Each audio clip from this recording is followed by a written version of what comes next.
received a resignation letter dated September 2024 that she is resigning as a member and a nominee of Taguig Party. Si Ma'am Caroline Tanchay po ay nominado na ng panibagong party list which is Kamalayan Party. That there was no valid delegation of authority to the technical working staff to fill in the blanks, considering that act is unconstitutional. Okay? Therefore, if it is unconstitutional, there is no valid delegation. Consequently, if there is no valid delegation of authority, there is now what we call falsification of legislative documents, considering yung person na gumawa ng mga insertions or filling in the blanks na yon had no proper authority to fill in the blanks. Kasi kung tatandaan po natin, under the Constitution po natin, ang may kapangyarihan ng po talaga gumawa ng batas is yung Congress natin. Meaning, yung mga congressman, congresswomen, and or senators lang po natin. Ang dating po niyan ngayon is yung mga third persons na yon or yung mga technical working staff na yon parang naging congressmen and women and or senators na rin po sila. Pwede na po ma-issuehan ng warrant of arrest yung mga members of Congress against crimes na i-file against them. Again, ulitin ko, kahit na po less than 6 years and 1 day yung penalty, pwede na po ma-issuehan ng warrant of arrest. Dadagan, Balita News Update.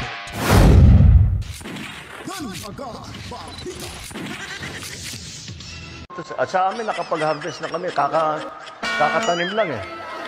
So, hindi, buti na lang yung timing, hindi yung bago aanay.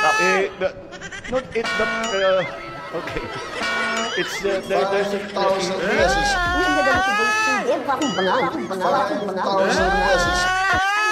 should I say milyonaryo? Sama-sama tayo, babago mo. Para maging milyonaryo.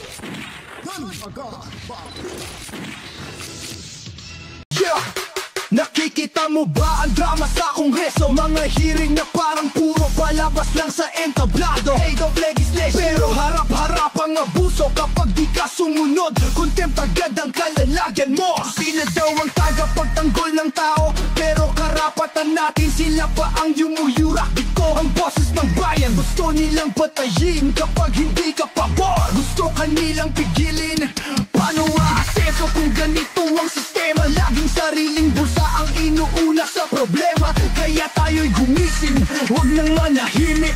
Ang hustisya'y malabo kung sila ang hari. Huwag manahimik, tayo'y magsalita. Ipaglaban ng tama, huwag mangamba. Tayo ang... Alright, welcome back mga kabaitan. Nagbabalik na naman ho tayo. Kamusta? Luzon, Visayas at Mindanao. Lahat ng mga OFW na ating mga bagong bayani ng Pilipinas. Overseas Filipino workers. Mga Pilipino sa lupalop ng ating mundo mga kabitan, welcome na naman ho sa ating programa ngayon dahil tayo po ay maraming pag-uusapan patungkol ho mga kabitan sa usaping politika pa rin. At of course may bagong balita ho tayo na kailangan nyo pong malaman kung ano po ito mga kabitan. Alright, so bago ho tayo magsisimula, matsalam ho sa lahat ng mga subscribers natin, lalo na ho sa 47,466 subscribers at sa mga regular viewers natin mga kabitan, lalo na po sa ating mga team replay. Matsalam ho sa inyong lahat. And of course mga kabitan, matsalam din sa lahat nating mga moderators at regular viewers natin at of course yung mga yung mga secret tawag nito, silent viewers rather mga kabitan. So matsalam ho sa inyong lahat. And of course kay Mami Rose and Daddy Berting and to be Tobias dyan sa Cebu City. Maraming salamat sa widescreen na pinapanood ho tayo nila. Tayo daw yung kanilang pinagkukuhunan ng lakas. Salamat dyan sa Cebu City. Alright, so tuloy-tuloy po tayo. Huwag kalimutan po sa hindi pa po nakapag-subscribe. Subscribe na ho kayo para lagi tayong updated sa mga ganapan sa ating lipunan. At the same time ho, huwag nyo rin pong kalimutan na ipanoorin nyo lang po ng diretso yung ating programa. Yung video ito kung may mapapanood ho kayong ads dahil po ay yan po yung nakakatulong ho sa inyong lingkod mga kabalitaan. At mag-comment, like at i-share, then pinutin ang notification bell. At pakiusap ko rin po sa inyo mga kabalitaan, kailangan po damihan nyo po yung likes ng ating video para ho mas lalong marami pa po ang mga nakakaalam at kung maaari i-share nyo po yung video ito. Dahil sa puntong ito mga kabalitaan, marami ho tayong natatanggap po ng mga komento dyan mismo sa comment section na pinopromote natin once lang itong sagip party list ni Congressman Marcoleta. At nakatanggap po tayo ng kwento at information na pumirma pala itong sagip sa impeachment. So, hinanap-hanap natin yung impormasyon ito kung totoo ba at nakuha na ho natin. At ito ang ating paglilinaw ho. Hindi ho kagustuhan ng pamunuan ng mga kung sino-sino nasa sagip party list ang ginawa hong pagperma nila ni Representative Tanchay. Si Representative Tanchay ay yun pala resigned na ho last September pa lang 2024. At ang tanong kung bakit to siya pumirma ho dyan. So ito po yung pagbibigay linaw na ang pagperma ay hindi ho walang basbas ni Congressman Marcoleta. Dahil na rin sabi ni Paulo Marcoleta na nagtaka nga sila at nabigla sila ba't nakaperma ho itong si Representative Tanchay, mga kabaitaan. So paglilinaw po itong video ito para ho mas maintindihan ng karamihan kasi alam ko po marami hong siguro sekreto lang ang galit kayo sa sagip. Pero ito na pong tamang pagpapaliwanag na ibabahagi ho natin dyan sa inyo. At kung usaping legal mga kabalitaan, ito na naman ho si Attorney Niel Abayon. At sabi pa dito na hindi na ho protected sa parliamentary immunity itong mga sinampahan ng kaso sa Ombudsman at sa Korte Suprema ni Congressman Pantaleon Alvarez. Itong si Dalipe, si Romualdez, sino pa ba yon? Si Ko at itong si Kimbo et al. At John Doe and Jane Doe, mga kabalitaan. So magandang balita ho ito. At parang ramdam ko na yung rihas na bakal, mga kabalitaan. Maari ho ito silang mabibigyan ng warrant of arrest kung ang kaso ay 6 years above. So parang itong kaso na to, ang falsification of public documents, ay talagang 6 years and 1 month or 1 day. So pwede ho silang mabigyan ng warrant of arrest. Pero hindi ko na po ilalaborate at si attorney na lang ang magbibigay at magpapaliwanag dyan sa inyo, mga kabaitan. Pero bago pa po dyan tayo po tutungo kay Attorney Abayon, dito muna ho tayo sa sagip issue. Kasi para ho yung mga viewers ko po, maintindihan nila kung ano po ba talaga ang nangyayari. Ba't nakapirma yung isang representative na si Representative Tanchay at parang trinidor ho itong si Congressman Marcoleta, mga kabalitaan. Panoorin ho natin ito. Ang bilyonaryong si Caroline Tanchay sa 25 mambabatas na nagpahabol ng lagda sa impeachment complaint laban kay VP Sara. Pero sa ulat ng Politico website, nagbitiw na pala noong Setyembre si Tanchay bilang nominee ng Sagip Party List. At kaugnay niyan, makakausap po natin si Sagip Party List President Paulo Marcoleta. Magandang gabi po sa inyo, Paulo. Magandang gabi po sa inyo, Ma'am Pinky, at sa mga manonood po natin. Totoo ho bang nag-resign na si Representative Caroline Tanchay sa Sagip? Opo, in fact, we received a resignation letter dated September 2024 that she is resigning as a member and a nominee of Sagip Party List, effective immediately. At kapag yun po ay nagbigay po siya ng effective immediately na magre-resign na siya as nominee, ano ibig sabihin nun? Pwede pa ba siyang maging congresswoman? Sa totoo lang, dapat hindi na po. Dahil if you have given up your seat, ay hindi ka na po pwedeng magrepresenta sa ating partido. Lalong-lalo na po, Ma'am Pinky, si Ma'am Caroline Tanchay po ay nominado na ng panibagong party list, which is Kamalayan Party. Opo. Sa bagong party. So, nung nag-resign po siya, noong September 24, ano po ang naging kanyang status sa House of Representatives? Dapat po, automatic po, aalisin na po siya sa role of members. Could you repeat that, sir? At lalong-lalo na po. Ang sa akin po, ang based on the rules, when you resign as a nominee of the party, the House should automatically remove you from the role of members. Mm-hmm. At natanggal ho ba siya? Yun po ang pagkakaintindi ko. Natanggal ho ba siya bilang miyembro ng House of Representatives, sir? Yun ang hindi ko po alam kung if the House leadership has taken action on her removal from the role of members. So hindi po natin alam kung ano talaga ang, kumbaga, ang status ng isang representative na parte o bahagi ng isang party list group na nag-resign bilang miyembro noong nasabing party list.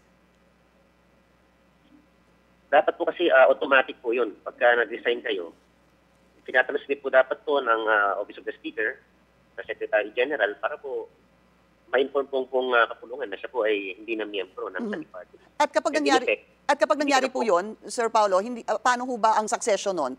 Another nominee of Sagip should take her place? Opo. The third nominee can succeed as the replacement. And did the third nominee succeed her?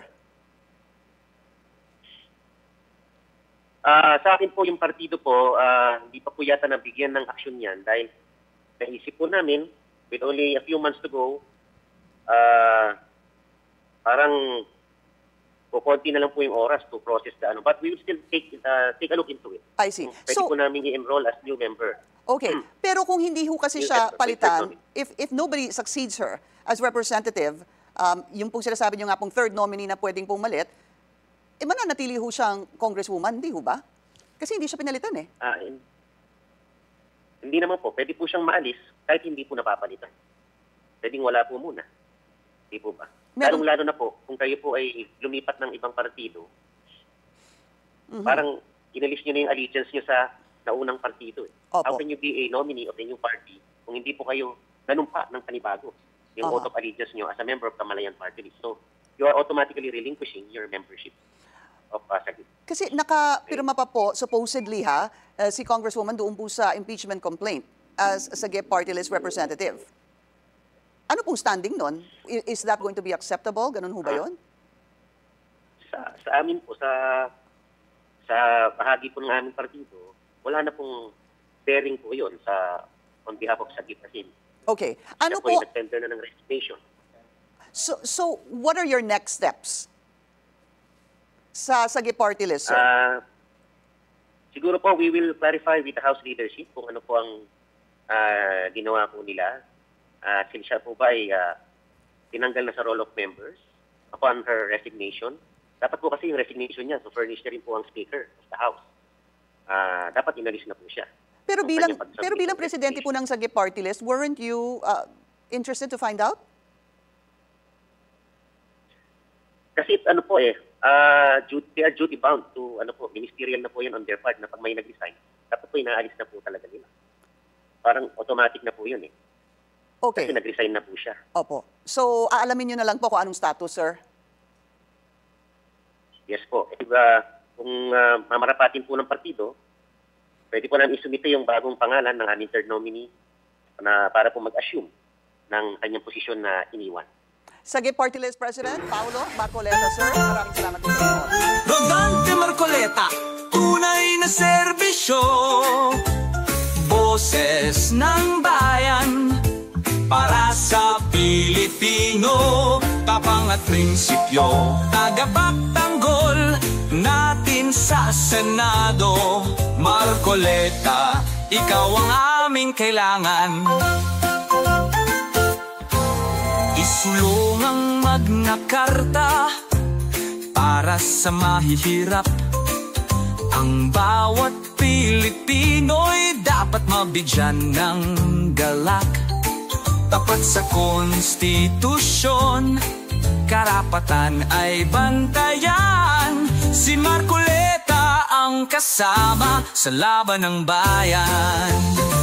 Rodante Marcoleta, tapang at paningin. Alright, huwag niyo po kalimutan mga kawitaan si Congressman Rodante Marcoleta ho. Siya po ay tumatakbong senador sa line-up po ni Tatay Digong Duterte, PDP Laban mga kawitaan. So vote straight tayo mga kabitaan sa PDP Laban. Well, balik tayo sa usapin mga kabitaan nitong sagip na si Representative Tanchay Carolina Tanchay ay lumagdaho. Ito ay napakamalaking problema. At malamang basa ko dito sa ginawa ni Tanchay ay baka nagamit ito ni Tamba na para ipamuka sa taong bayan na si Rodante ay yung sagip ni Rodante ay suportado pala sa impeachment ni Sara Duterte. Pero makikita ho natin sa stand ni Congressman Rodante ay ayaw niya po talagang ma-impeach Inday Sara Duterte. So siguro, nagamit ho itong si Tanchay at mantakin niyo po, resign na pala last September pa lang. Pero nakapagpirma ho, paano ka na nila minaobra or minamaniho dyan sa loob ng House of Representatives. Malamang po, panira lang ho ito sa sagip. Kaya kung kayo po ay makinig sa akin, huwag ho kayong maniwala na ang sagip ay kumakampi ho sa impeachment. Itong si Tanchay ay talagang ginamit ho, isang oportunista pala ito. Siyempre, pera-pera na dyan sa impeachment at numbers game mga kabaitaan. So, kailangan ho natin maging mapagmasid, mapagmatsyag mga kabaitaan. So, ulitin ko po, ang sagip ni Congressman Rodante Marcoleta, hindi po pabor sa impeachment. Yung isang tao lang po dyan na babae na pumirma lang ho na hindi nga nila alam na ganun palang ginawa ho nila. Siguro na nasilawan na. Kumbaga, nakita yung kintab ng puting sobre. Kaya siguro mga kabitaan ay pumirma na hindi ho, parang gustong suluhin pa yata yung budget. Yun ang problema ho dyan sa mga buayang politiko sa ating lipunan.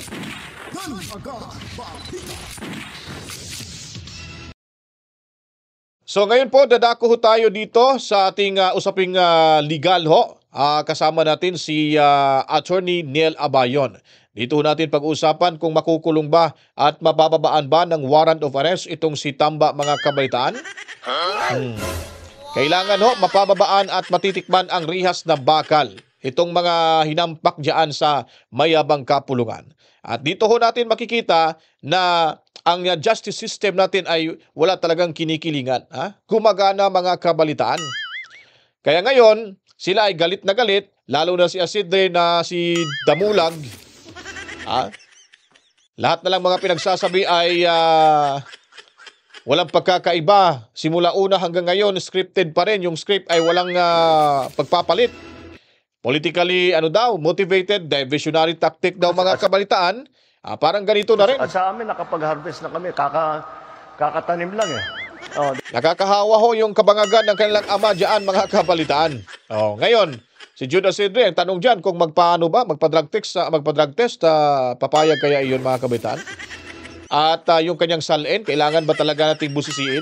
Pag nanalo ho si Desara dito, kayong nasa mayabang kapulungan, kayong mga basa yung bibig, yung mga bungangan yung bumabaho na dyan sa panay kasinungalingan, salin nyo naman yung mabubuksan.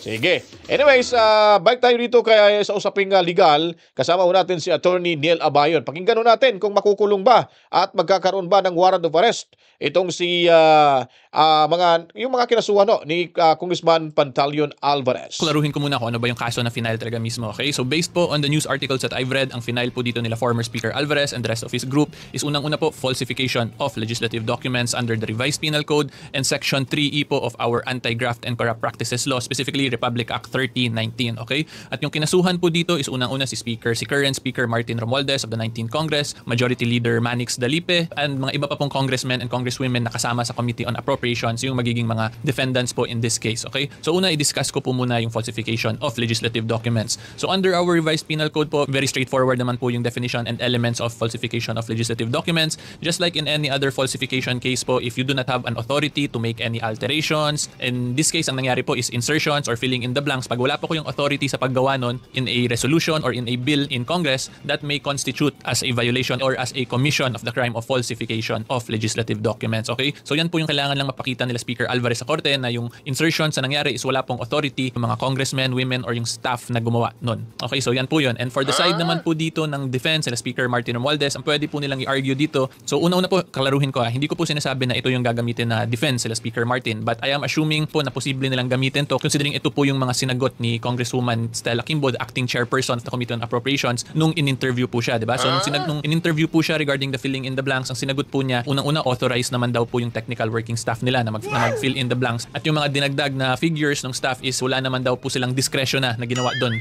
Sabi po niya sa interview is ministerial lang daw kasi nakakompute naman na daw po lahat. Therefore, ilalagay na lang yung numbers doon sa mga nakalagay na provisions na blank or sa line. Therefore, hindi daw yun insertion or filling in the blanks. Yan po yung sinabi ni Stella Kimbo dun sa interview. Again, ulitin ko hindi ko po sinasabi na yan yung magiging actual defense nila Congresswoman Kimbo, but I am assuming na pwede nilang gamitin yun or posible nilang gamitin considering yun yung unang statement ni Stella Kimbo regarding this issue. Okay, so yan po yung dalawang legal opinions sa magbabanggaan dito at yan po yung i-determine ng korte kung meron nga ba talagang falsification because walang authority yung mga nag-insert from the BICAM report to the enrolled bill, or wala pong falsification because authorized naman daw yung mga gumawa ng insertions dahil dun sa omnibus motion na nilagay din nila sa BICAM report. So for educational and discussion purposes po, sabihin po natin part ako ng prosecution team, okay? So kung ako po maging part ng prosecution team, ito po yung most likely na gagawin kong argument kung bakit meron pong falsification of legislative documents na nagawa. So unang-una ko pong argument is that there was no valid delegation of authority to the technical working staff to fill in the blanks considering that act is unconstitutional, okay? Therefore, if it is unconstitutional, there is no valid delegation. Consequently, if there is no valid delegation of authority, there is now what we call falsification of legislative documents considering yung person na gumawa ng mga insertions or filling in the blanks na yon had no proper authority to fill in the blanks. Okay, so yan po yun. Pero wait lang po muna, time out po muna. Quick reminder lang po to everyone, kung nag-enjoy po kayo sa video ko or any of my past videos, kung nasa YouTube po kayo nanonood, huwag niyo po kalimutan mag-subscribe, at kung nasa Facebook or TikTok po kayo, huwag niyo naman po kalimutan mag-follow. Ngayon tuloy na po tayo sa discussion natin. And the reason po kung bakit nasabi ko na unconstitutional yung delegation of authority to the technical working staff, kasi kung tatandaan po natin, under the Constitution po natin, ang may kapangyarihan ng po talaga gumawa ng batas is yung Congress natin. Meaning, yung mga congressman, congresswomen, and or senators lang po natin, di ba? And in this situation po, ang nangyari is that the Bicameral Conference Committee report was already signed and approved by the members of Congress, di ba? Doon sa Bicam Conference Committee. Therefore, dapat doon hindi na yun nila pakialaman. Lalo na po na yung Bicameral Conference Committee na yun is pinaratify din nila doon sa respective plenaries ng House of Representatives at ng Senate of the Philippines. Kung papayagan po or i-authorize na yung mga third persons is mag-fill in the blanks, ang dating po niyan ngayon is yung mga third persons na yun or yung mga technical working staff na yun, parang naging congressmen and women and or senators na rin po sila. Kasi again, tatandaan po natin yung Bicameral Conference Committee report that was signed was the same report. Ito according lang po to sa mga news reports na nakita ko, yung sinabi po ng ilang congressman na yung Bicameral Conference Committee na niratify daw nila may blanco lang din, di ba? Therefore, once ratified by Congress, final na yon, hindi na po talaga dapat galawin yon. To allow otherwise any insertions, filling in the blanks by third parties will defeat now the power of the plenary of Congress. Kasi after po ma-approve ng plenary, di ba? Biglang may insertions gagawin itong mga third party. Therefore, matatalo po yung plenary power ng Congress. Mas malakas pa pala yung third person lang. Pwede lang sila basta-basta mag-fill in the blanks because quote and quote meron daw po silang omnibus motion na inauthorize yun sila. So in that sense po, kung naintindihan po ninyo yung in-explain ko, this is really unconstitutional yung pag-delegate po ng ganyang authority because this will lead to violation or to the defeat of the plenary powers of Congress and possible abuses din po by third parties na hindi naman mga congressmen, women, and or senators. Kasi kung titingnan po ninyo, what if po pala yung mga employees na gumawa nun is meron pong mga personal agenda din or criminal intent. Paano po pag bigla nilang in-insert yun tas hindi nila sinunod yung dinirect sa kanila na kung ano lang numbers na sisunod. So kung titingnan po talaga natin overall kung i-allow na valid delegation of authority yon, this can lead to abuses and even possible constitutional violations. Therefore po, considering everything I have discussed, the authority that was given to the technical working staff by the Bicameral Conference Committee via their omnibus motion is unconstitutional and is therefore void. Consequently, yung mga subsequent insertions and filling in the blanks after the approval in the plenary of the Bicameral Conference Committee may constitute as a crime of falsification of legislative documents. Okay? So yan po yung most likely gagamitin kong argument if I was part of the prosecution team in this case. Again, i-clarify ko po hindi ko sinasabi ito yung argument na ginamit nila former Speaker Alvarez and Attorney Topacio. This is my own professional point of view po, assuming lang po na I am part of the prosecution team. And again, i-clarify ko rin po ulit, this is just for education and discussion purposes. So ngayon punta naman po tayo sa parliamentary immunity discussion. Okay? So kung titingnan po natin sa Constitution po natin nakalagay dyan, for offenses punishable by not more than 6 years, members of Congress cannot be arrested. Okay? So ang problema po dito ngayon sa case na final nila Speaker Alvarez, na former Speaker Alvarez, is yung falsification of legislative documents. Yung penalty lang po niyan is 6 months and 1 day up to 6 years. Therefore, covered po siya ng parliamentary immunity. However, take note po ngayon ang question naman po natin is kung pwede bang ma-issuehan ng warrant of arrest sila current Speaker Martin Romualdez against dun sa final na kaso nila former Speaker Alvarez because of that parliamentary immunity na minention ko pa lang po. At ang sagot po dyan is yes, posible pong ma-issuehan ng warrant sila Speaker Martin despite na po na-covered nung duration ng parliamentary immunity yung penalty ng falsification of legislative documents, considering po the second part of the sentence regarding parliamentary immunity, ang nakalagay po dyan is while the Congress is in session. So ibig sabihin po niyang while the Congress is in session, ang parliamentary only applies pag nakasession ang Kongreso. Ano na po ba ang nangyari ngayon? Di ba nag-adjourn na po yung Congress nung February 5? Therefore, kahit na po less than 6 years and 1 day pa yung penalty ng isang krimen, pwede na po ma-issuehan ng warrant of arrest yung mga members of Congress against crimes na i-file against them considering considering the Congress is no longer in session, therefore parliamentary immunity will not protect said members of Congress. And that is most likely the reason why kung bakit sila former Speaker Alvarez, Attorney Topacio, final po nila tong case nila after nag-recess na po or nag-adjourn na yung Congress, because by then wala na pong parliamentary immunity yung mga members of Congress. Therefore, again, ulitin ko, kahit na po less than 6 years and 1 day yung penalty, pwede na po ma-issuehan ng warrant of arrest yung mga congressman na merong mga violations ng criminal laws natin. So yan po yan. Ngayon, with regards naman po the Section 3E of our Anti-Graft and Corrupt Practices Act, RA 3019, doon wala naman pong problema kasi yung penalty po niyan is 6 years and 1 month pataas po yan eh. Therefore, kahit na po naka-session pa yung Congress, pwede pa rin po ma-issuehan ng warrant of arrest yung mga members of Congress for the violation of that law po natin. Pero ito po, another clarification lang din kung mag-resume po ulit yung session by June 2, doon po meron ulit parliamentary immunity sila Speaker Martin Romualdez and the rest of the Congress people with regards doon po sa falsification of legislative documents. However naman po, for Section 3E of RA 3019, kahit po mag-resume pa yan ng session ulit sa June 2, wala pa rin po or hindi po yan covered ng parliamentary immunity considering yung penalty po niyan is 6 years and 1 month. Up to 6 years lang po yung coverage ng parliamentary immunity. Therefore, pwede po mag-issue ng warrant of arrest yung korte in relation sa Section 3E, assuming po na hindi ma-issuehan ng warrant during sa ngayong panahon na until umabot ng June 2. So yan po yung application and extent of the parliamentary immunity provision under our Constitution. Okay? So hopefully klaro yun guys. If you like legal educational videos sa current events, follow lang po kayo sa akin sa social media. And until next time. So ayun po mga kabaitaan, talagang malinaw pa sa crystal clear ay posible nga po pala itong mababaan ng warrant of arrest. Itong mga nakasuhan ni Congressman Pantaleon Alvarez. Lalo na kahit pa po nakabalik na yung sesyon nila, ay kung ang kaso ay 6 months in 1 year or 6 years in 1 day pataas, ay malamang makakasuhan. At talagang sigurado rihas na itong mga nasa mayabang kapulungan. Lalo na itong si Tambaluslos mga kabalitaan. Kaya nga po, kung pag-usapan natin yung impeachment ni Sara Duterte, ang ating may tutulong lamang mga kabaitaan ay ang pagboto ng diretso sa Senado. Itong mga na line up or nasa yung mga senatorial ball ng PDP laban mga kabaitaan. Dahil posible sila ay magiging senatorial judges, isa sa kanila o sino mang mananalo, at kailangan makakuha tayo ng sapat na numero dahil ito ay numbers game na po. Hindi ito away, kumbaga it's a political process ito mga kabaitaan. Kaya ang kailangan lamang na makuha ni Sara Duterte ay 8 para acquittal para hindi siya ma-convict. So kahit makapasok malamang may mga incumbent naman siguro na hindi naman siguro papabor sa impeachment, pero mas mainam na rin na kung saan ay magkakaroon tayo ng sapat na numero diyan sa Senado para maipagiganti at may panalo natin si Sara Duterte mga kabaitan. At napakaganda naman yung naging diskusyon ni Attorney Niel Abayon.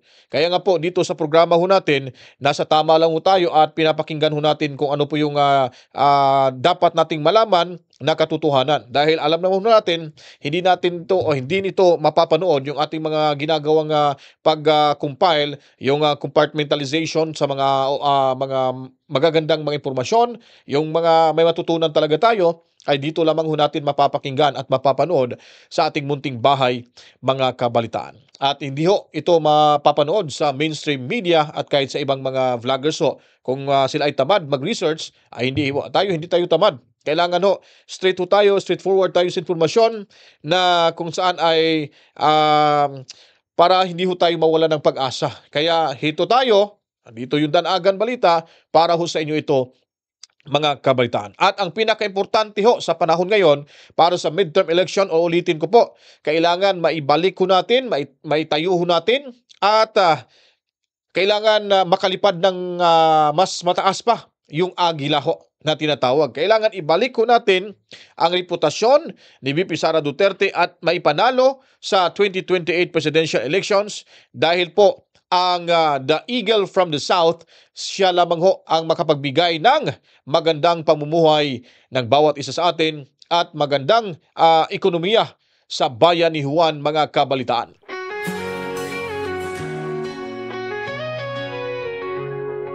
Born beneath the southern skies, a flame within her soul, a woman of resilience, her spirit brave and bold. They tried to dim her brightness, to keep her on the ground, but like an eagle soaring high, she turned it all around. Whispers rose to thunder, but she would not concede.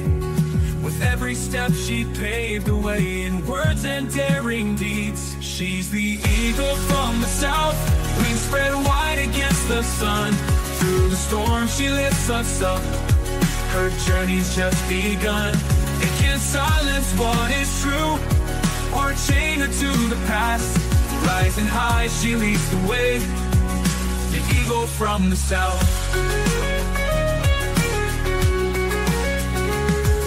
Shadows tried to cloud her path, and doubt began to creep, but she held on to her dreams.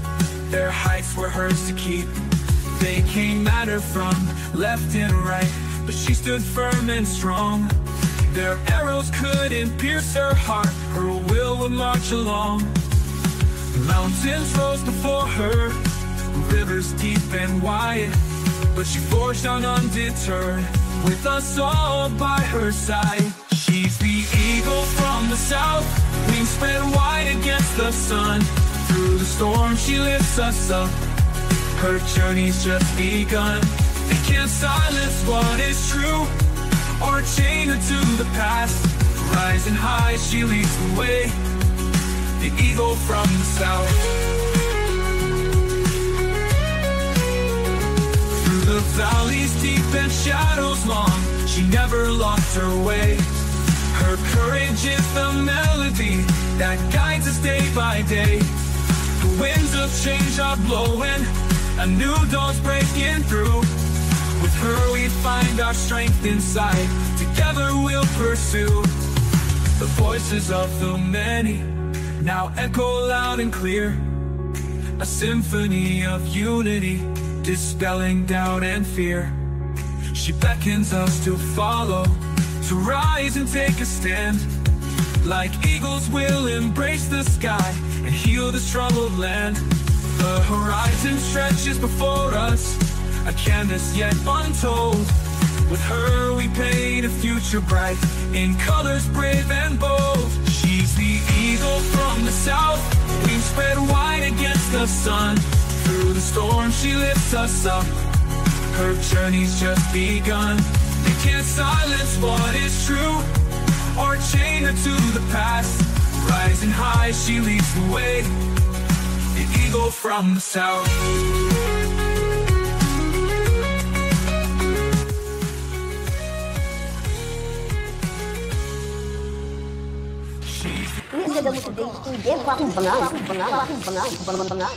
Ayun po mga kabataan, napakaganda ho yung awit, The Eagle from the South. Kailangan ho natin talagang yung lipad niya na, yung lipad talaga na abot lang milya.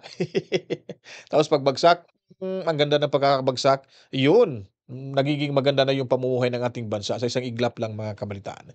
Yan po ay sa pamamagitan ng tulong nyo po. Kaya kailangan magtulungan ho tayo para ipanalo ho si Inday Sara Duterte. At yung promise ko po sa inyo, bawat simula nung nakarang araw ng ating content ay meron ho tayong ipaparinig sa iyo ng mga jingle, political jingle ho sa ating mga siyam na mga magigiting na tumatakbong senador ho ng ating bansa sa partido ni Tatay Digong Duterte, ang PDP Laban. Nakaraan naparinig na ho natin sa inyo kay Rodante Marcoleta, kay Vic Rodriguez. Ngayon naman ho, isusunod natin si Bongo Serbisyong May Malasakit, mga kabalitaan.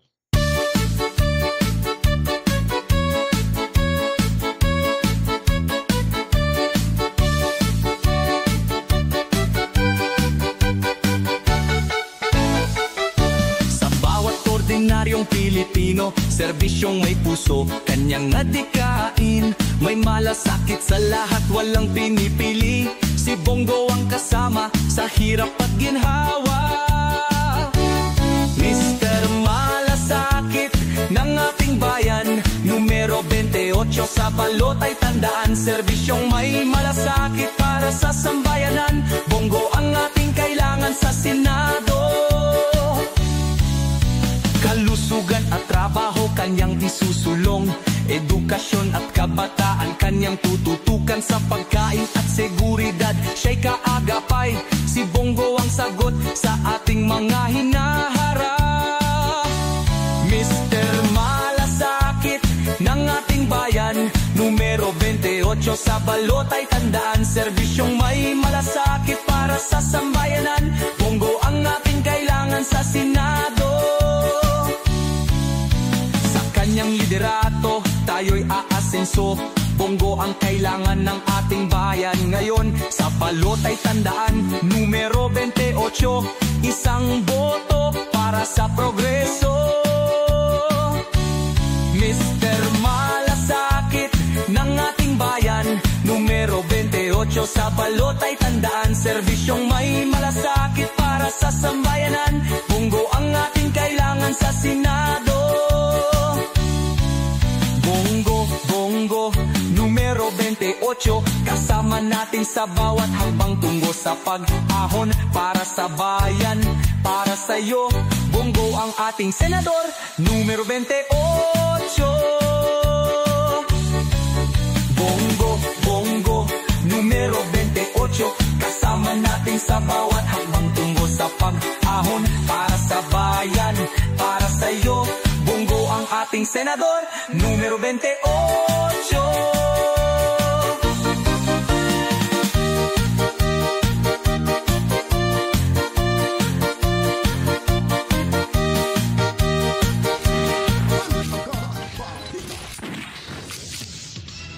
Ngayon po mga kabalitaan, so may political jingle na ho tayo kay Senator Bongo, serbisyong, ano ba yun, may malasakit? Wow, napakaganda pakinggan. Ay, matsalam ho sa 47,477 subscribers. Yay, pataas na ho tayo. Sana po, bago matapos ang midterm elections, meron ho tayo sana ng 50,000 subscribers. Lalo na po, sa bago matapos ang 2025, sana makaabot tayo ng 100,000 subscribers mga kabalitaan. Matsalam mo sa inyong lahat. At ngayon po mga kabalitaan, it's time for me to say goodbye. Alright, so magpapaalam na ako sa inyo mga kabalitaan. Matsalam mo talaga. Mabuhay tayong lahat. Sana nasa mabuti tayong kalagayan lahat ng mga Pilipino saan malupalop ng ating mundo. Overseas Filipino workers, mabuhay kayo. Kayo po ang aming bagong bayani ng Pilipinas. At yung ating mga moderators, yung ating mga lahat-lahat ng mga subscribers na nanood, matsalam, Team Replay. Mabuhay tayong lahat mga kabaitan. At sana kung nagustuhan niyo po itong ating video presentation ngayon, huwag kalimutan, i-share nyo na, damihan nyo po yung likes mga kabaitan, mag-comment at pinutin ang notification bell para lahat tayo maging masaya at may kaalaman sa mga pangyayari sa ating lipunan. Kaya ako po yung magpapaalap na, matsalam sa inyong lahat at masalam sa lahat ng mga ating kapatid na Muslim. Sa inyo, sabi daw yung masalam, goodbye pala yun. Pero sabi ko, matsalam ho, meaning salamat, binaliktad ko lang po yun ha. Pero yung goodbye pala ng salitang Muslim ay masalam. Masalam ho sa lahat ng ating mga kapatid na Muslim at assalamualaikum ho. Nahuli na yung pagbati, ano? Pero anyways, at least alam na ho natin yan mga kabalitaan. To God be the glory! Mwah! Chip chip! Mwah! Peace out!